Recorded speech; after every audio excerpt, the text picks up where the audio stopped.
हाँ जी बच्चे, अभी तक हम लोगों ने क्या पढ़ा है समझिएगा। अभी तक हम लोगों ने न्यूरॉन का स्ट्रक्चर समझा है, बस यही पढ़ा हम लोगों ने अभी तक। अब न्यूरॉन का स्ट्रक्चर जब समाप्त हुआ तो अब न्यूरॉन के फंक्शन पर आते हैं हम लोग। मैं बार बार कह रहा हूँ, न्यूरॉन का क्या काम है बोलो। न्यूरॉन में काम क्या है, उसका काम एक ही है। देखो लाइट कितना बदमाश है, हम सब कुछ कनेक्ट कर लिए मोबाइल से तब लाइट आ जाता है। ये लाइट सेम तुम लोगों की तरह है, ठीक है, सेम। जब काम नहीं रहेगा तब रहेगा, जब काम नहीं रहेगा तो आ जाएगा। गजब है यार। हाँ चलो, तो मैं कह रहा था क्या कि हम लोग अब न्यूरॉन का फंक्शन पढ़ेंगे। और फंक्शन मैं बार बार कह रहा हूँ, न्यूरॉन का फंक्शन क्या है भाई। मैंने स्टार्टिंग से बताया कि नर्वस सिस्टम का काम है पूरे बॉडी को कंट्रोल करना है। और कैसे कंट्रोल करना है भाई, नर्व इंपल्स बनाकर। तो पहले नर्व इंपल्स बनाइए तो सही, और अगर बना लिया नर्व इंपल्स तो देन उसको कंडक्ट भी कीजिए। तो कुल मिला के बात यहाँ ये है कि नर्वस सिस्टम का फंक्शन जो करता है वो न्यूरॉन करता है। न्यूरॉन को इसीलिए कहते हैं, याद कीजिए, मैंने कहा था neuron is the structural and functional unit of nervous system. और उस न्यूरॉन में भी ये काम, नर्वस सिस्टम का काम कौन करेगा, एक्सॉन वाला पार्ट। तो वो काम क्या है, वो काम है generation and conduction of, generation and conduction of nerve impulse, nerve impulse। या इसी को क्या बोलते हैं हम लोग, एक्शन पोटेंशियल। क्या बोलते हैं इसको, एक्शन पोटेंशियल। अभी चर्चा करेंगे इस पर, ठीक है। तो नर्व इंपल्स या एक्शन पोटेंशियल, इसको बनाना एंड देन इसको कंडक्ट करना, यही काम है किसका, न्यूरॉन्स का। और यही काम है नर्वस सिस्टम का। आइए पहले एक न्यूरॉन को समझते हैं जो हम लोगों ने पढ़ा है। याद कीजिए, ये साइटोन वाला पार्ट था। याद कीजिए, याद आ रहा होगा आपको।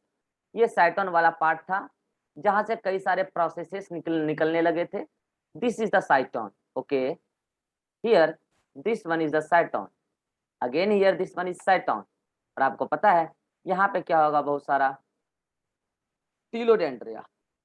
साइटोन के बाद एक्सॉन, सॉरी एक्सॉन, और एक्सॉन से क्या निकला, ये टीलोडेंड्रिया।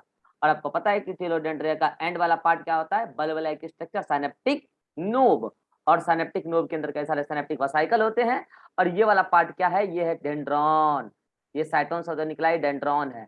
और डेंड्रॉन से कई सारे क्या निकलते हैं फिर, डेंड्राइट्स। क्या निकलते हैं वहां से, ये लीजिए डेंड्राइट्स। तो this is dendron and dendrites, these are cell processes. मगर मेनली सेल प्रोसेसेस कौन है यहाँ पे, डेंड्रॉन, जो निकला है डायरेक्टली फ्रॉम साइटोन। ये न्यूक्लियस है, इसीलिए तो इसको बोलते हैं पेरिकैरियोन, ठीक है। और न्यूक्लियस, इस साइटोन के अंदर जो प्लाज्मा था, इस साइटोन के अंदर जो प्लाज्मा था उसको हम लोग बोल रहे थे न्यूरीप्लाज्म।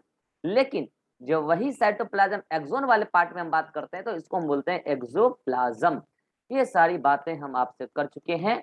एक्सोन की मेम्ब्रेन कहलाती है एक्सोलीमा। एक्सोलीमा, नॉट न्यूरीलीमा, एक्सोलीमा। ये सारा डिस्कशन पहले हो चुका है। आइए जल्दी से मैं बताऊं कि इसको हमने क्या बोला था, साइटोन, याद होगा। This one is साइटोन, this one is dendron, and here this one is dendrites, this one is dendrites। चलो भाई ठीक है। अब बात यहाँ ये है कि सर जी, नर्व इंपल्स को बनाना है और कंडक्ट करना है तो कैसे बनेगा। तो सुनिएगा कैसे बनेगा, इसका डिटेल मैकेनिज्म पढ़ेंगे हम लोग। लेकिन आपको पहले मैं एक बात बताता हूँ, ये डायग्राम मैंने किस चीज का बनाया, कोई लोग बताएगा। ये डायग्राम आपके सामने किस चीज का बनाया, एक न्यूरॉन का। अरे यार देख के तो बताओ कम से कम, किसका बनाया ये डायग्राम, एक न्यूरॉन का। अच्छा एक बात याद करो, आप न्यूरॉन को एक्साइटेबल सेल कहते हो, याद है। एक्साइटेबल सेल का मतलब क्या होता है, ऐसा सेल जो एक्साइटेबिलिटी शो करता है। मतलब ऐसा सेल जिसको अगर स्टिमुलस दिया जाए तो उस स्टिमुलस को रिसीव करके एक्साइट होता है एंड देन एक इंपल्स बनाता है और देन उसको कंडक्ट भी करता है, मतलब कंडक्टिविटी भी शो करता है। तो मेरा सवाल है why neuron is excitable cell and why other cell are not excitable in our body। मैं मसल सेल को छोड़ देता हूं, वो भी न्यूरॉन की तरह थोड़ा बहुत प्रॉपर्टी दिखा देते हैं, लेकिन हमारे बॉडी में और कोई भी सेल एक्साइटेबल सेल तो नहीं है। जो इम्पल्स को रिसीव करे, बताओ। और तो कोई सेल एक्साइटेबल सेल नहीं जो हमारे इम्पल्स स्टिमुलस को रिसीव करे और इम्पल्स बनाए और उसको कंडक्ट करे। तो कोई बताएगा ऐसा क्यों? ऐसा क्यों कि केवल न्यूरॉन ही एक्साइटेबल सेल है? Why neuron is excitable cell? तो इसका रीजन आप सोचिए, फिर मैं बताऊंगा उसका जो रीजन आप सोचेंगे, उसका जो रीजन सोचेंगे आप। चलिए पहले आप लोग बताइए उसका रीजन क्या है, why neuron is excitable cell. चलिए बोलिए, जो बोलना चाहते हैं हाथ खड़ा कीजिए, जो बोलना चाहते हैं हाथ खड़ा कीजिए, फिर हम आगे बढ़ेंगे।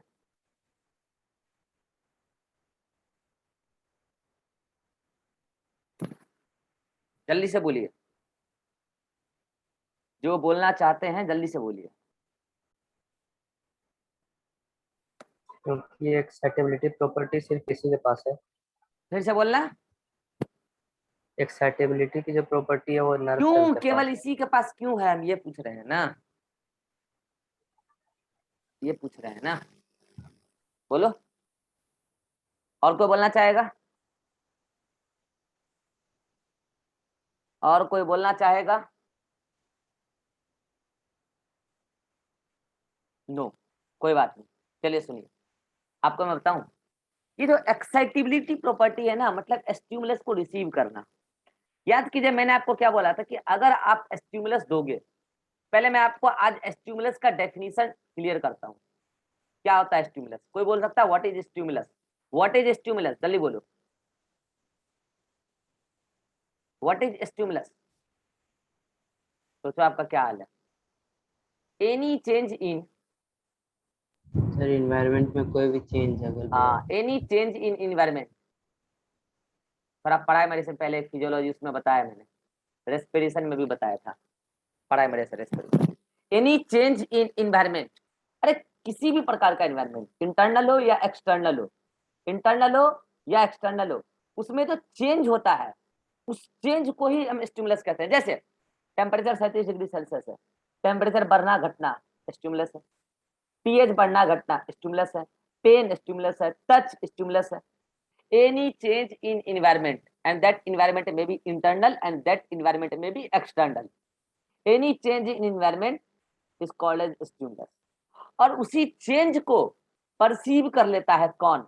यहाँ जो डेंड्रॉन पर लगे हुए रिसेप्टर, डेंड्राइट्स पर लगे हुए रिसेप्टर है, वो उसको क्या कर लेता है, परसीव कर लेता है, मतलब उसको पहचान लेता है। यहाँ पर डिफरेंट काइंड के स्टिमुलस लगे हुए हैं।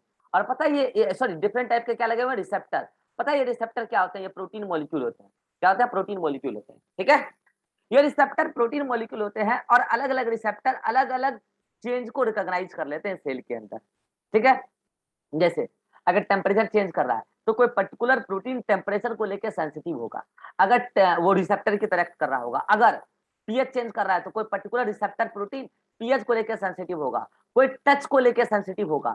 तो वो रिसेप्टर जो है वो इन्वायरमेंट के चेंज को लेकर सेंसिटिव है। That's why they can recognize the change in environmental condition, that means they can perceive the stimuli, and different kind of stimuli are responsible for percepting the different kind of stimuli. तो receptor ही stimuli को receive करता है। मैंने कहा था वो receive करने के बाद उस स्टिमुलस को तुरंत डेंड्रोन को देता है, और डेंड्रोन क्या करता है, यहाँ पे आयन का एंट्री करा के एक टेम्पररी करंट बनाता है जिसको हम बोलते हैं ग्रेडेड पोटेंशियल, सभी को याद आ रहा होगा। देन ये सभी ग्रेडेड पोटेंशियल आ जाता है एक्सॉन हिलॉक के पास, आपको पता होगा ये टेम्पररी करंट है, time and distance varying current है। और जब वो सारे आते हैं एक्सॉन हिलॉक के पास, तो याद कीजिए मैंने क्या कहा था, यहाँ पर रैपिड इन्फ्लक्स हो जाता है सोडियम आयन का, और यहाँ पे अंदर में बहुत सारा पॉजिटिव चार्ज हो जाता है। ये सब बात हम करेंगे आगे, मैकेनिज्म देखेंगे इसका। देन यहीं पर जनरेट होता है एक्शन पोटेंशियल, जिसको आप नर्व इंपल्स भी कहते हो। एंड देन यही नर्व इंपल्स आगे प्रोपेगेट हो जाती है टिलोडेंड्रिया के एंड तक, यूं। तो मेरा सवाल ये है कि आपने जो स्टिमुलस दिया, इस स्टिमुलस को केवल और केवल न्यूरॉन सेल ही रिकॉग्नाइज कर सकता है। व्हाई? व्हाई? अगर मैं रिसेप्टर यहां से उखाड़ के किसी और सरफेस पर लगा दूं, क्या वो रिकॉग्नाइज नहीं कर पाएगा चेंज इन स्टिमुलस को? जवाब है नहीं, नहीं। Any kind of change in environmental condition will be recognised by stimulus present on neurons. क्यों? सुनिएगा, सिर्फ स्टिमुलस को रिसीव करने से कुछ ना होने वाला है। सुन रहे हो मेरी बात? सिर्फ क्लास करने से कुछ ना होने वाला है। जब तक आप सेल्फ स्टडी नहीं करोगे घंटा रिजल्ट नहीं बनेगा। और अगर क्लास नहीं कर रहे हो तब तो आप गलत फहमी में जी रहे हो। तो केवल स्टिमुलाई को रिसीव करने और स्टिमुलस रिसीव ही नहीं किया तो कुछ नहीं होने वाला है। और अगर केवल स्टिमुलस रिसीव कर लें उससे भी कुछ नहीं होने वाला है। आप जब तक उस स्टिमुलस को रिसीव करके एक करंट नहीं बनाएंगे, एक सिग्नल नहीं बनाएंगे, तब तक आप आगे उसको कंडक्ट नहीं कर सकते। और तब तक हम ये नहीं मानेंगे कि आप एक्साइटेबल हैं। बेसिकली ये एक्साइटेबिलिटी जो नर्व सेल के अंदर है वो due to differential concentration of ion, due to polarised state, पहले एक वर्ड बोल रहा मैं, due to polarised, POLARISD, due to polarised state of axolemma. अब मैं इसको बता रहा हूं इसका मतलब क्या है। एक्सोलीमा जो होता है ना वो पोलराइज्ड स्टेट में होता है। मैंने आपको पहले भी समझाया पोलर का मतलब क्या होता है। पोलर का मतलब होता है खिंचाव। अगर मैंने कहा पोलराइज्ड मतलब यहाँ पे किसी चीज का खिंचाव होगा। अब भाई यहाँ सवाल है किस चीज का खिंचाव है, तो यहाँ खिंचाव है चार्ज का। किसका? चार्ज का। नॉर्मल कंडीशन में जो एक्सोलीमा है वो अंदर से निगेटिवली चार्ज होती है पूरी की पूरी एक्सोलीमा, और बाहर से पॉजिटिवली चार्ज होती है। अंदर से कैसी होती है? निगेटिवली चार्ज, और बाहर से कैसी होती है? पॉजिटिवली चार्ज, नॉर्मल कंडीशन में। ठीक है, नॉर्मल कंडीशन में जब कोई स्टिमुलस आपने नहीं दिया है, ठीक है, अंदर से निगेटिव और बाहर से पॉजिटिव, ठीक है, बाहर से पॉजिटिव। लेकिन अगर यहाँ पे निगेटिव और पॉजिटिव चार्ज है तो आप समझ चुके होंगे कि अंदर में निगेटिव आयन ज्यादा है, बाहर में पॉजिटिव आयन ज्यादा है, और आयन की वजह से चार्ज क्रिएट होता है। मतलब इस एक्सोलीमा के अक्रॉस, जो एक्सोलीमा है काला वाली, इसके सरफेस, ये एक सरफेस है, इस सरफेस के अक्रॉस चार्ज का अनइक्वल डिस्ट्रीब्यूशन है, जिसको आप बोल सकते हैं कि यहाँ चार्ज की पोलैरिटी है। एक तरफ पॉजिटिव चार्ज ज्यादा है और एक तरफ निगेटिव चार्ज ज्यादा है, तभी तो एक तरफ पॉजिटिव निगेटिव लिखा है। तो इसका मतलब ये जो पॉजिटिव चार्ज और निगेटिव चार्ज एक्सोलीमा के अंदर बाहर है, तो आप कह सकते हैं here axolemma is in polarised state. ये बात कितनों को समझ में आ गई? बाकी बात मैं आपको समझाऊंगा अभी। अभी एक्सोलीमा पोलराइज्ड स्टेट में। अच्छा, आप सोच रहे होंगे सर अंदर से नेगेटिव बाहर से पॉजिटिव क्यों है? तो इसका भी कारण मैं बताऊंगा, डोंट वरी। आप ऐसे वैसे जगह नहीं पढ़ रहे हो, आप यकीन मानो बहुत अच्छे जगह पढ़ रहे हो। मैं इसका भी कारण आपको बताऊंगा कि अंदर से नेगेटिव क्यों है और बाहर से पॉजिटिव क्यों है। बाकी सारे टीचर बताते हैं कि कब नेगेटिव पॉजिटिव हो जाएगा और कब पॉजिटिव नेगेटिव हो जाएगा, लेकिन पहले हम डिस्कस करेंगे कि अंदर नेगेटिव भी क्यों है, बाहर पॉजिटिव भी क्यों है। बाकी तो वो चीज हम डिस्कस करेंगे जो अदर टीचर कर रहे हैं। समझ रहे हैं मेरे बात? तो हम ये भी डिस्कस करेंगे अंदर से नेगेटिव क्यों, बाहर से पॉजिटिव क्यों। लेकिन पहले ये बात बताइए, इतना समझ में आया कि अगर चार्ज का अनइक्वल डिस्ट्रीब्यूशन है तो वो पर्टिकुलर सरफेस पोलराइज्ड हो गया, पोलराइज्ड हो गया। इतना समझ में आया? हाथ खड़ा कीजिए जल्दी से। चलिए, अगर मैं आपसे बोलूं कि ये पोलराइज्ड स्टेट में है, अगर मैं कल को बोलूं कि यहाँ पे अंदर मैंने बहुत सारा सोडियम आयन घुसेड़ा, तो sodium ion is positive. Hello, और वह सोडियम आयन कब घुसेड़ेगा? एक्सॉन हिलॉक्स से, आपको पता है ना कब घुसेड़ेगा? जब वहां से स्टिमुलस आएगा डेंड्राइट्स पर, then dendron, then graded potential पहुंचेगा एक्सॉन हिलॉक पर, तो बहुत सारा पॉजिटिव चार्ज अंदर आएगा। तो बोलो यहाँ पे चार्ज का अनइक्वल डिस्ट्रीब्यूशन जो था वो डिस्टर्ब होगा कि नहीं होगा? अरे बोलो तो बताओ, यहाँ पे जो चार्ज का अनइक्वल डिस्ट्रीब्यूशन है वो डिस्टर्ब होगा। ये एक प्रकार का एक्सोलीमा पर चेंज है कि नहीं है? तो जो बाहर सेल के बाहर इन्वायरमेंट में चेंज हुआ, उस चेंज के इन्फ्लुएंसेस में ये एक्सोलीमा की जो चार्ज है अनइक्वल डिस्ट्रीब्यूशन ऑफ आयन, उसकी वजह से जो चार्ज है वो भी इन्फ्लुएंस हुआ कि नहीं हुआ? कितनों को समझ में आया कि स्टिमुलस की वजह से फाइनली एक्सोलीमा के अक्रॉस जो पोलराइज्ड स्टेट में एक्सोलीमा है उसके अक्रॉस जो आयन का कंसंट्रेशन है वो बेसिकली डिफर करेगा। तो यहाँ पे भी चेंज आएगा। इसका मतलब ये जो चेंज होगा, ये चेंज भी अपने आप में कुछ करेगा, और यही चेंज अपने आप में क्या करेगा? एक्शन पोटेंशियल बनाएगा। हम पूरा मैकेनिज्म देखेंगे, अभी हम आपको समझा रहे हैं कि एक्सोलीमा पोलराइज्ड स्टेट में है, इसी की वजह से वो एक्साइटेबल है। कितनों को समझ में आया? एक्सोलीमा पोलराइज्ड स्टेट में रहता है, इसी की वजह से वो एक्साइटेबल सेल। क्योंकि अगर यहाँ पे चार्ज का अनइक्वल डिस्ट्रीब्यूशन नहीं होता, सारे सेल में नहीं होता है, सारे सेल में चीज नहीं होता। क्यों नहीं होता वो मैं आपको समझाऊंगा। सारे सेल में ये पोलराइज स्टेट में मेम्ब्रेन नहीं रहती, सेल मेम्ब्रेन। तो वहां पे आप कितना भी स्टिमुलस दे दो, जब वहां पे पोलराइज स्टेट है नहीं तो वो डिस्टर्ब कहाँ से होगा, होने वाला नहीं है। इसका मतलब एक एक्सोलीमा, जो एक्सोलीमा न्यूरॉन की मेम्ब्रेन है एक्सॉन वाले पार्ट की, वो पोलराइज स्टेट में रहती है, इसीलिए वो एक्साइटेबल है। अब सवाल आता है कि पोलराइज स्टेट में क्यों है। अब सवाल आता है कि पोलराइज स्टेट में क्यों है, तो बताएगा? सिंपल आंसर है, ये एक एक्सोलीमा पोलराइज स्टेट में क्यों है। अरे सिंपल बात है यार।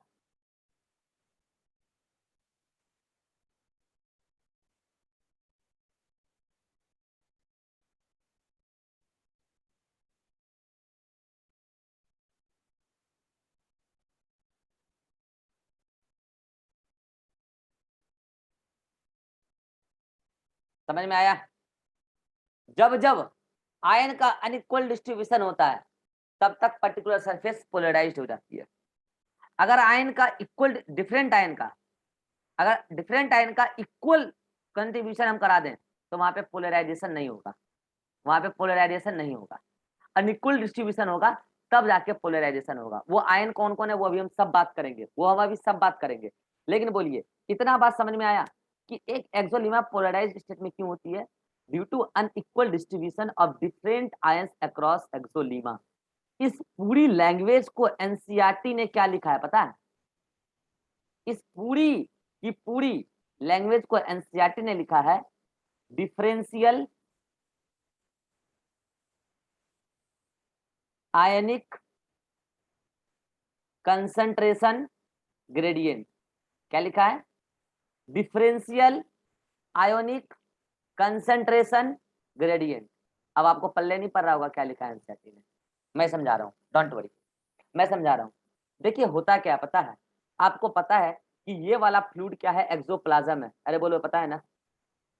ये वाला फ्लूइड क्या है? एक्सोप्लाज्म है, पता है?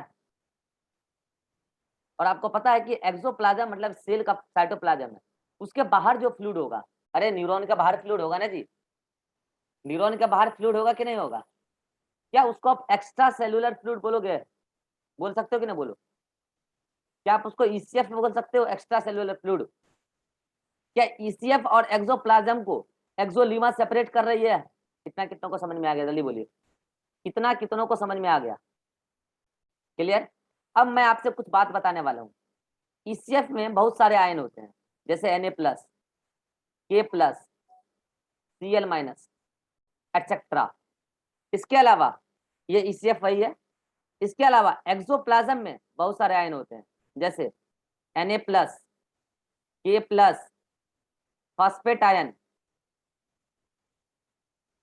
और कुछ प्रोटीन होते हैं जो निगेटिवली चार्ज होते हैं। कुछ प्रोटीन होते हैं जो निगेटिवली चार्ज होते हैं। आपको पता है निगेटिवली चार्ज प्रोटीन मतलब मैं क्या बात कर रहा हूँ? प्रोटीन पे नेगेटिव चार्ज कैसे आता है वो आपको पता है, कौन सा प्रोटीन होगा वो, ठीक है? लेकिन इतना मैंने बोल दिया कि प्रोटीन है, ठीक है? अब समझना, डिफरेंट टाइप के आयन होते हैं साइटोप्लाज्म में भी, मतलब कि एक्सोप्लाज्म में भी और ईसीएफ में भी। सुनना मैं क्या बोल रहा हूँ, ध्यान देना इधर सभी लोग। मैं कह रहा हूँ ईसीएफ में Na+ ज्यादा होता है और K+ कम होता है। सुन रहे हो? ईसीएफ में Na+ ज्यादा होता है और K+ कम होता है, ठीक है? और Cl- यहाँ पे ज्यादा होता है, ठीक है? फिर मैं कह रहा हूं एक्सोप्लाज्म में Na+ कम होता है, K+ ज्यादा होता है। Na+ कम होता है और K+ ज्यादा होता है, और फॉस्फेट आयन यहाँ पे ज्यादा होता है, और प्रोटीन भी यहाँ पे ज्यादा होता है। अब बात यह है कि बेसिकली ये जो मैं प्रोटीन बता रहा हूँ, निगेटिवली चार्ज प्रोटीन और फॉस्फेट आयन, ये चीजें होता ही नहीं है। ये चीजें केवल और केवल कहाँ होता है? एक्सोप्लाज्म में होता है। सुनते चलिए मेरी पूरी स्टोरी। निगेटिवली चार्ज प्रोटीन और फॉस्फेट आयन, ये चीजें ईसीएफ में होती ही नहीं है, ये चीजें केवल एक्सोप्लाज्म में होती है। ये क्लोराइड आयन, ये एक्सोप्लाज्म में होता ही नहीं है, ये केवल ईसीएफ में होता है। लेकिन Na+ यहाँ पर भी होता है, मतलब ईसीएफ में भी होता है और एक्सोप्लाज्म में भी होता है। K+ ईसीएफ में भी होता है और एक्सोप्लाज्म में भी होता है। लेकिन Na+ ईसीएफ में बहुत ज्यादा होता है जबकि यहाँ पे कम होता है, जबकि K+ एक्सोप्लाज्म में बहुत ज्यादा होता है और यहाँ पे कम होता है। ये बात आपको समझ में तो आ गई। अब आप बोलो डिफरेंट टाइप के आयंस, डिफरेंट टाइप के आयंस, ये देखो मैंने यहाँ लिखा है डिफरेंट आयन अक्रॉस एक्सोलिमा, उसका ग्रेडियंट, ग्रेडियंट का मतलब होता है डिफरेंस। हेलो, ग्रेडियंट का मतलब होता है डिफरेंस। चलो मैं Na+ के डिफरेंस की बात कर लूं, Na+ ग्रेडियंट। मुझे बताओ Na+ ग्रेडियंट में जब भी बात करूंगा तो Na+ ज्यादा कहाँ है, ECF में, यस और नो, और Na+ कम कहाँ है, ICF। आप एक्सोप्लाज्म को इंट्रासेल्युलर फ्लूइड भी कह सकते हो, मतलब ICF, इंट्रासेल्युलर फ्लूइड। एक्सोप्लाज्म में ICF कम, ICF में Na+ कम है और ECF में Na+ ज्यादा है, ठीक है, बहुत ज्यादा है। वहीं मैं अगर K+ ग्रेडियंट की बात करूंगा, वहीं अगर मैं K+ ग्रेडियंट की बात करूंगा तो ECF में K+ कम है और ICF मतलब एक्सोप्लाज्म में K+ काफी ज्यादा है। ये जो आयन का डिफरेंस है, किसी पर्टिकुलर आयन का डिफरेंस किसी पर्टिकुलर सरफेस के अक्रॉस, उसी को ग्रेडियंट कहते हैं। अरे उसी को ग्रेडियंट कहते हैं। कितना को समझ में आ गया ग्रेडियंट क्या होता है? कितना को समझ में आ गया ग्रेडियंट क्या होता है? एनसीईआरटी ने क्या लिखा, डिफरेंशियल आयन कंसंट्रेशन ग्रेडियंट। मतलब डिफरेंशियल का मतलब यहाँ पे क्या है, अलग अलग आयन की, अलग अलग आयन की कंसंट्रेशन ग्रेडियंट, अलग अलग। अरे ग्रेडियंट तो Na+ का भी है, ग्रेडियंट तो K+ का भी है, लेकिन Na+ का ग्रेडियंट ज्यादा कहाँ, ECF में, कम कहाँ, ICF में। मतलब इसकी ग्रेडियंट की डायरेक्शन क्या होगी, ग्रेडियंट की डायरेक्शन क्या होगी, ECF टू ICF। K+ का भी ग्रेडियंट है मगर ज्यादा कहाँ, ICF में। अरे कम कहाँ, ECF में। इसके ग्रेडियंट का डायरेक्शन यूं रहेगा, अलग अलग आयन के कंसंट्रेशन की ग्रेडियंट अलग अलग, इसीलिए यहाँ वर्ड क्या लिखा, डिफरेंशियल। अदरवाइज अगर सिर्फ ये लिखा जा आयनिक कंसंट्रेशन ग्रेडियंट, तो ग्रेडियंट कुछ भी हो सकता है। ग्रेडियंट का मतलब एक आयन का एक जगह ज्यादा होना और एक जगह कम होना, लेकिन आगे वर्ड उसने लगाया डिफरेंशियल, तो वो ये बताना चाहता है अलग अलग आयन का आयनिक कंसंट्रेशन ग्रेडियंट अलग अलग। जैसे कि Na+ ECF में ज्यादा है तो ICF में कम है, वहीं K+ ICF में ज्यादा है तो ECF में कम है। एनसीईआरटी ने ये लिख के अपना होशियारी Na+ K+ के लिए दिखा दिया। लेकिन आपको पता है Cl- कहाँ पाया जाता है, ये केवल ECF में पाया जाता है, यस और नो। निगेटिवली चार्ज प्रोटीन और फॉस्फेट आयन ये कहाँ पाए जाते हैं, केवल ICF में पाए जाते हैं। तो क्या ग्रेडियंट इसका बन पाएगा, ग्रेडियंट तो तब बनता है ना जब एक जगह ज्यादा और एक जगह कम हो, और कम में जीरो, जीरो क्या कोई कम है क्या, ये तो बिल्कुल ही ना है। तो इसको जीरो को आप कम क्या मानोगे, है ही नहीं ना वो तो एक जगह होना और एक जगह नहीं होना, बेसिकली इसको ग्रेडियंट कहना लॉजिकली सही नहीं होता। लेकिन एनसीईआरटी इसको भी ग्रेडियंट ही मान लेती है। वो कहती है कि ECF में Cl- है, ICF में नहीं है, तो Cl- का भी ग्रेडियंट ECF से ICF, और फॉस्फेट और नेगेटिवली चार्ज प्रोटीन का ग्रेडियंट ICF टू ECF। कितनों को समझ में आया? अरे कितनों को समझ में आया? कंफ्यूज नहीं होना है, ठीक है। तो अब आप समझ चुके होंगे अगर अलग अलग चार्ज्ड आयन का कंसंट्रेशन ग्रेडियंट अलग अलग होगा तो जाहिर सी बात है वो जिस सरफेस के अक्रॉस होगा उस पे पोलराइजेशन तो होगा ही होगा, मतलब उस पे चार्ज तो क्रिएट होगा ही होगा। और जिस सरफेस पर चार्ज क्रिएट होता है उसको कोई भी स्टिमुलस दिया जाए तो वो अपने चार्ज में फिर से डिफरेंस लाएगा। इसका मतलब वो स्टिमुलस को रिसीव करने की एबिलिटी रखता है due to differential ionic concentration gradient, that means due to polarized state of that surface, that means polarized state of exolemma. That's why in our body only neuron cells are excitable cells, that means which can perceive the stimuli and change their ionic concentration gradient after accepting the stimuli. कितनों को समझ में आया? अरे कितनों को समझ में आया?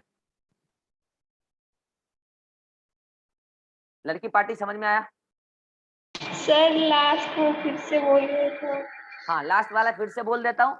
मैंने बस इतना ही बोला है लास्ट में कि कोई भी सरफेस है उसके अगर कोई भी सरफेस के आर पार मतलब कि अंदर बाहर आयन का अलग अलग कंसंट्रेशन होगा तो जाहिर सी बात है वहां चार्ज क्रिएट होगा, और वो चार्ज अनइक्वल डिस्ट्रीब्यूशन में होगा क्योंकि आयन का अलग अलग कंसंट्रेशन है। और अगर कोई भी स्टिमुलस वहां पे चार्ज के ही फॉर्म में आए, ग्रेडेड पोटेंशियल, ग्रेडेड पोटेंशियल कैसे आता है आपको पता है? अगर कोई भी स्टिमुलस चार्ज के ही फॉर्म में आए तो बताओ वो जो पहले से चार्ज का डिस्ट्रीब्यूशन था अनइक्वल, वो डिस्टर्ब होगा कि नहीं होगा? इसका मतलब वो उस डिस्टर्बेंस को स्टिमुलस वो उस डिस्टर्बेंस को एक्सेप्ट कर रहा है, यही है एक्साइटेबिलिटी। अब बोलो समझ में आया? अरे अब समझ में आया कि नहीं आया? अभी भी नहीं आया क्या? यस सर आ गया। तो हाथ तो खड़ा कर दो कम से कम। ये लड़की लोग कभी नहीं हाथ ही खड़ा नहीं करती है, मैं आगे बढ़ जाऊंगा फिर छूट जाओगे, ऐसे थोड़ी होता है। समझ में आया तो नहीं आया तो दोबारा बताऊंगा, तिबारा बताऊंगा, 10 बार बताऊंगा। समझ में आ गया तो अपने मन से हाथ खड़ा कर दो, ठीक है? चलो, तो ये रहा भाई साहब आपका क्या, देखो भाई एक बात ध्यान दो, एनसीईआरटी की एक लाइन में ये सारा बात लिखा है और आप समय देख रहे हो आधा घंटा हो गया। बेटा ऐसे नहीं होता एनसीईआरटी, है ना? एनसीईआरटी की एक एक लाइन को समझाने के लिए हम लोगों को बहुत मेहनत करना पड़ता है भाई, बहुत ज्यादा। और ये भी सोच के आना पड़ता है कि बच्चा क्या क्या सोच सकता है। इतना आसान नहीं है NCERT. NCERT coding series, NCERT crash course, बाद में कोर्से क्रैश कर जाता है भाई। आप ये समझो एनसीईआरटी में एक लाइन में लिखा है neuron are excitable cell due to differential ionic concentration gradient. अब बताओ इतनी बात को समझाने के लिए मैंने इतना रायता फैलाया। हाँ एक बात, बच्चे यहाँ पे अक्सर कंफ्यूज होते हैं क्या? अच्छा इस मीटिंग का केवल 2 मिनट बचा है क्या? कोई बात नहीं है, इसका स्क्रीनशॉट लीजिए, अगले मीटिंग में हम आपको डिटेल में और भी बात बताते हैं। जल्दी से स्क्रीनशॉट लीजिए। यहां तक अगर किसी को कोई डाउट है तो आप बोल सकते हैं जल्दी से। यहां तक किसी को कोई भी डाउट है तो आप बोल सकते हैं जल्दी से। Atiq any doubt? Sir no sir. Iran, Naveen, no sir. Ribha, no sir. हाँ बोलो ज्योति। सर सीएल मतलब क्लोरीन जो होगा सिर्फ आईसीएफ में होगा। ईसीएफ में, यहाँ लिखा तो सीएल माइनस की एसीएफ जगह में, ईसीएफ में, हाँ। और यहाँ आईसीएफ में नहीं आईसीएफ पाया में, जाएगा। आईसीएफ वो अभी चार्ज में बता दूंगा कैसे कैसे, अभी तो बस आप पर्टिकुलर आयन का कहाँ पे मात्रा क्या है ये समझो। निगेटिवली चार्ज प्रोटीन और फॉस्फेट आयन आईसीएफ में ज्यादा। हाँ और बोलो। और नहीं कुछ, ठीक है। क्लियर? चलिए बाकी बात हम आपसे बात करते हैं अगले मीटिंग में। इसको आप जल्दी से देख के दिमाग में सेट कीजिए कौन कहाँ ज्यादा और कौन कहाँ कम।